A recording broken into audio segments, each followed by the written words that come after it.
5. Dedicação no templo. Cerca de 40 dias depois do nascimento de Cristo, José e Maria levaram-no a Jerusalém para apresentá-lo ao Senhor e oferecer sacrifício. Isso estava de acordo com a lei judaica, e como substituto do ser humano, Cristo devia se submeter à lei em todos os aspectos. Já havia sido submetido ao rito da circuncisão, como garantia de sua obediência à lei. Como oferta da parte da mãe, a lei exigia um cordeiro de 1 ano para holocausto e um pombinho novo ou uma rolinha como oferta pelo pecado. No entanto, a lei previa que, se os pais fossem muito pobres para levar um cordeiro, seria aceito um par de rolinhas ou 2 pombinhos, um para holocausto e outro como oferta pelo pecado. As ofertas apresentadas ao Senhor deviam ser sem defeito. Representavam a Cristo. E disso se conclui, evidentemente, que Jesus era isento de deformidade física. Era o cordeiro sem defeito e sem mácula. Sua estrutura física não era maculada por defeito algum. O corpo era forte e saudável, e durante toda a vida viveu em conformidade com as leis da natureza. Tanto no aspecto físico quanto no espiritual, Jesus foi um exemplo do que Deus desejava que toda a humanidade fosse, mediante a obediência às suas leis. A dedicação do primogênito teve sua origem nos tempos antigos. Deus prometera dar o primogênito do céu para salvar os pecadores. Essa dádiva devia ser reconhecida em todas as famílias pela consagração do primogênito. Devia ser consagrado ao sacerdócio como representante de Cristo entre os seres humanos. Na libertação de Israel do Egito, a dedicação do primogênito foi novamente ordenada. Quando os filhos de Israel eram escravos dos egípcios, o Senhor instruiu Moisés a se encontrar com o faraó, rei do Egito, dizendo: Assim diz o Senhor: Israel é meu filho, meu primogênito. Digo-te, pois, deixa ir meu filho, para que me sirva. Mas, se recusares deixá-lo ir, eis que eu matarei teu filho, teu primogênito. Moisés transmitiu a mensagem, mas a resposta do orgulhoso rei foi: Quem é o Senhor para que lhe ouça eu a voz e deixe ir a Israel? Não conheço o Senhor, nem tampouco deixarei ir a Israel. Deus agiu em favor de seu povo por meio de sinais e maravilhas, enviando terríveis juízos sobre o faraó. Por fim, o anjo destruidor foi incumbido de matar o primogênito dos seres humanos e dos animais entre os egípcios. Para que os israelitas fossem poupados, receberam instruções para passar nos batentes da porta de sua casa o sangue de um cordeiro morto. Cada residência devia ser marcada para que o anjo, quando viesse em sua missão de morte, passasse por alto as casas dos israelitas. Depois de enviar esse juízo sobre o Egito, o Senhor disse a Moisés: Consagra-me todo o primogênito, todo que abre a madre de sua mãe entre os filhos de Israel, tanto de homens como de animais, é meu. Desde o dia em que feri a todo o primogênito na terra do Egito, consagrei para mim todo o primogênito em Israel, desde o homem até ao animal. Serão meus. Eu sou o Senhor. Depois que o serviço do tabernáculo foi estabelecido, o Senhor escolheu a tribo de Levi, em lugar do primogênito de todo Israel, para ministrar no santuário. No entanto, esses primogênitos deviam continuar a ser considerados como pertencendo ao Senhor, devendo ser recuperados por meio de resgate. Dessa forma, a lei sobre a apresentação do primogênito se tornava particularmente significativa. Ao mesmo tempo que era uma comemoração da maravilhosa libertação dos filhos de Israel, prefigurava um livramento maior, que seria realizado pelo unigênito Filho de Deus. Como o sangue aspergido nos batentes da porta havia salvado o primogênito de Israel, assim o sangue de Cristo tem poder de salvar o mundo. Quanto significado está relacionado à apresentação de Cristo. Contudo, O sacerdote não enxergou através do véu, não percebeu o mistério que estava além. A apresentação de crianças era uma cena comum. Diariamente, o sacerdote recebia o dinheiro do resgate, quando os bebês eram apresentados ao Senhor.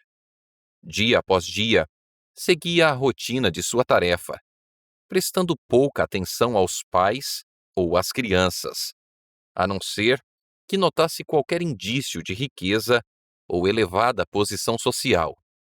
José e Maria eram pobres, e ao trazerem seu filho, o sacerdote viu apenas um homem e uma mulher vestidos como galileus e com roupas bem simples.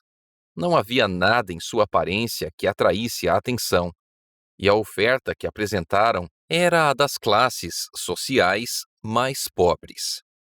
O sacerdote seguiu com a cerimônia oficial, tomou a criança nos braços e ergueu-a perante o altar. Depois de devolvê-la à mãe, escreveu o nome Jesus na lista dos primogênitos. Enquanto o bebê estava em seus braços, mal sabia ele que aquela era a majestade do céu, o Rei da Glória. O sacerdote não imaginou que essa criança era aquele de quem Moisés escrevera: O Senhor Deus vos suscitará, dentre vossos irmãos, um profeta semelhante a mim. A ele ouvireis em tudo quanto vos disser.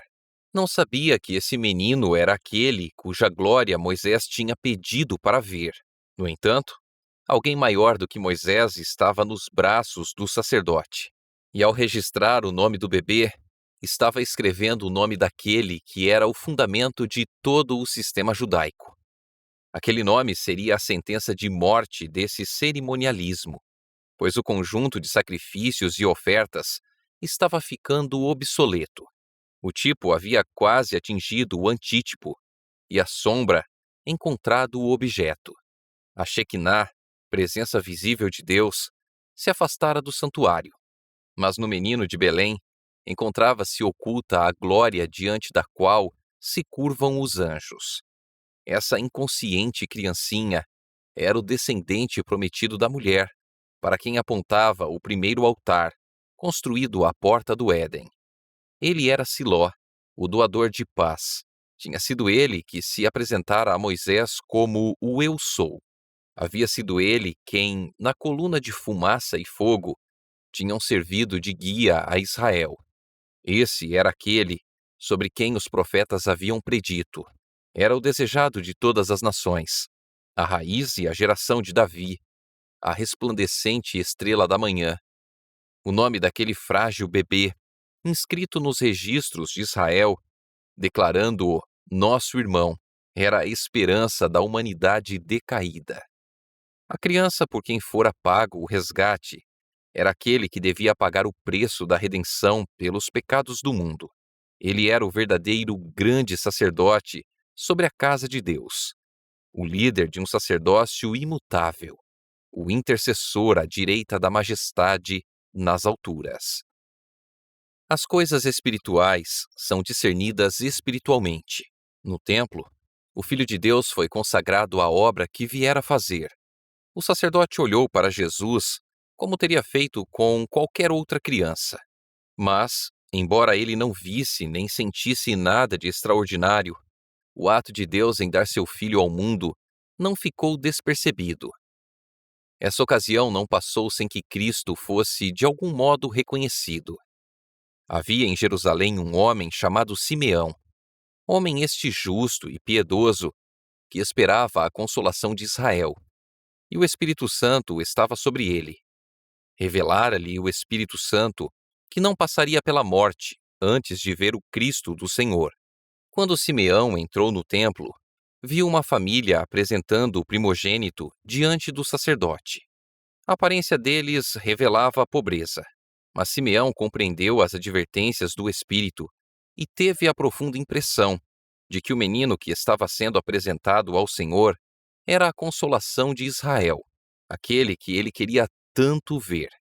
Para o surpreso sacerdote, Simeão parecia estar em êxtase. A criança havia sido devolvida a Maria, e ele a tomou nos braços e a apresentou a Deus, enquanto seu coração se enchia de uma alegria que nunca antes experimentara. ao levantar o Salvador para o céu, disse: Agora, Senhor, podes despedir em paz o teu servo, segundo a tua palavra, porque os meus olhos já viram a tua salvação, a qual preparaste diante de todos os povos, luz para a revelação aos gentios e para a glória do teu povo de Israel. O espírito de profecia estava sobre esse homem de Deus, e enquanto José e Maria permaneciam ali, admirando suas palavras, ele os abençoou e disse a Maria: Eis que este menino está destinado tanto para a ruína como para levantamento de muitos em Israel, e para ser alvo de contradição. Também uma espada traspassará a tua própria alma, para que se manifestem os pensamentos de muitos corações. Também Ana, uma profetisa, entrou e confirmou o testemunho de Simeão a respeito de Cristo. Enquanto Simeão falava, o rosto dela se iluminou com a glória de Deus, e ela agradeceu sinceramente a Deus por lhe ter permitido contemplar o Cristo do Senhor.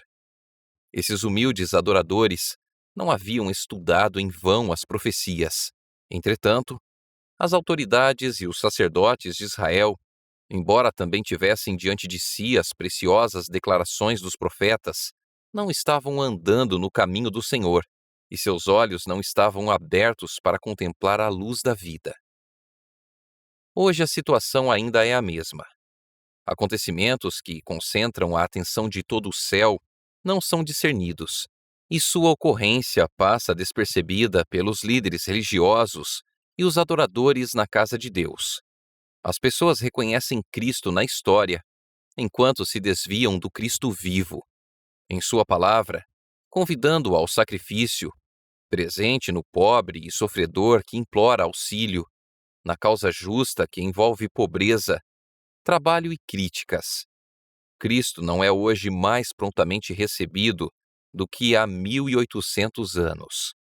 Maria refletiu sobre a ampla e profunda profecia de Simeão.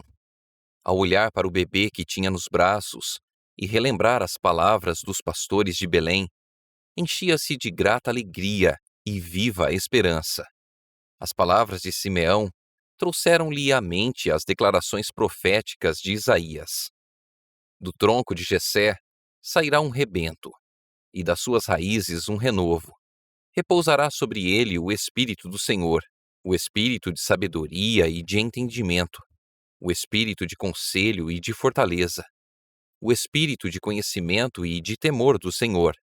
A justiça será o cinto dos seus lombos, e a fidelidade o cinto dos seus rins. O povo que andava em trevas viu grande luz, e aos que viviam na região da sombra da morte, resplandeceu-lhes a luz. Porque um menino nos nasceu, um filho se nos deu, o governo está sobre os seus ombros, e o seu nome será Maravilhoso Conselheiro, Deus Forte, Pai da Eternidade, Príncipe da Paz.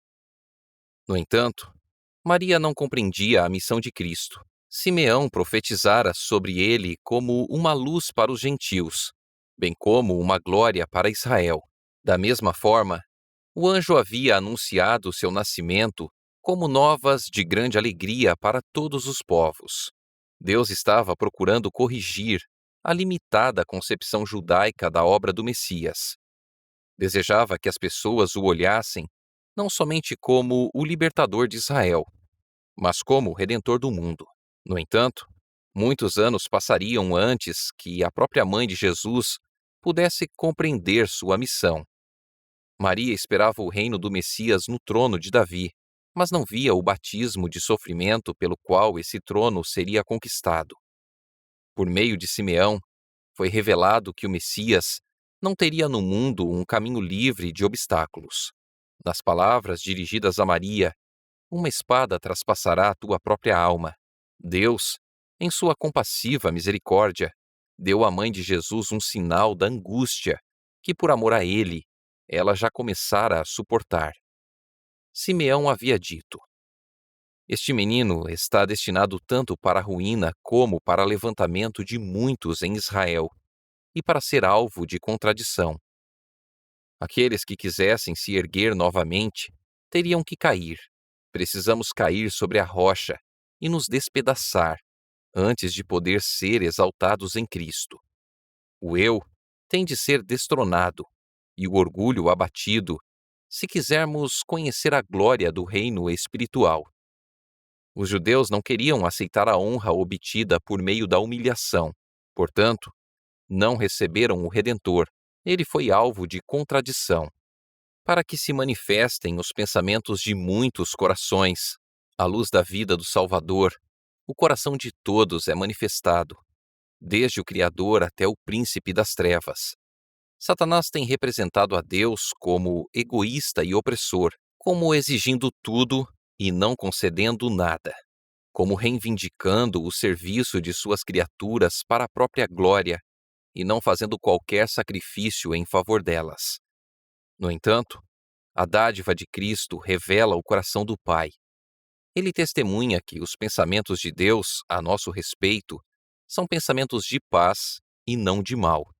Declara que, embora o ódio de Deus ao pecado seja forte, como a morte, seu amor para com o pecador é ainda mais forte do que a morte. Havendo realizado nossa redenção, não poupará coisa alguma, por mais preciosa que lhe seja, se for necessário a finalização de sua obra.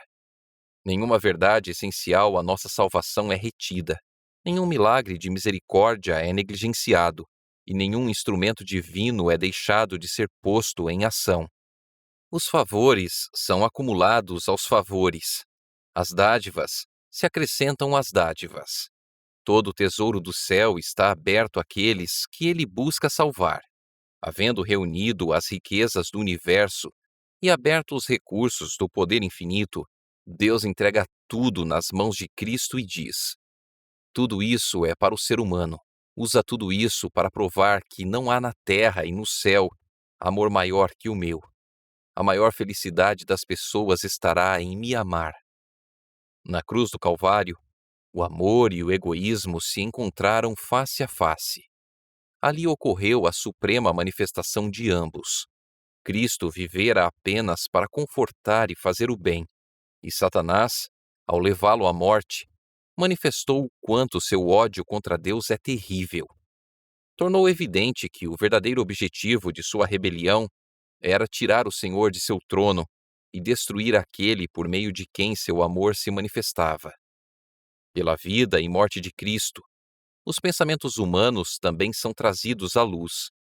Da manjedoura à cruz, a vida do Salvador foi um convite à entrega e à participação no sofrimento. Revelou as intenções humanas. Jesus veio com a verdade do céu, e todos aqueles que ouviam a voz do Espírito Santo eram atraídos a ele. Os adoradores do próprio eu pertenciam ao reino de Satanás. Em sua atitude em relação a Cristo, todos mostrariam de que lado estavam. É assim que cada um traz a sentença sobre si mesmo. No dia do juízo final, toda pessoa que se perder compreenderá a natureza de sua rejeição da verdade. A cruz será apresentada, e seu real significado será visto por todo aquele que foi cegado pela transgressão. Diante da visão do Calvário com sua misteriosa vítima, os pecadores estarão condenados. Toda falsa desculpa será banida. Ficará evidente como a rebelião humana é abominável. As pessoas verão os resultados de sua escolha. Toda a questão entre a verdade e o erro, no longo conflito, terá então sido esclarecida. No juízo do universo, Deus ficará isento de culpa pela existência ou continuação do mal. Será demonstrado que os decretos divinos não são cúmplices do pecado. Não havia defeito no governo de Deus, nem motivo para deslealdade. Quando os pensamentos de cada coração forem revelados, tanto os leais quanto os rebeldes se unirão ao declarar: justos e verdadeiros são os teus caminhos, ó Rei das Nações. Quem não temerá e não glorificará o teu nome, ó Senhor? Porque os teus atos de justiça se fizeram manifestos.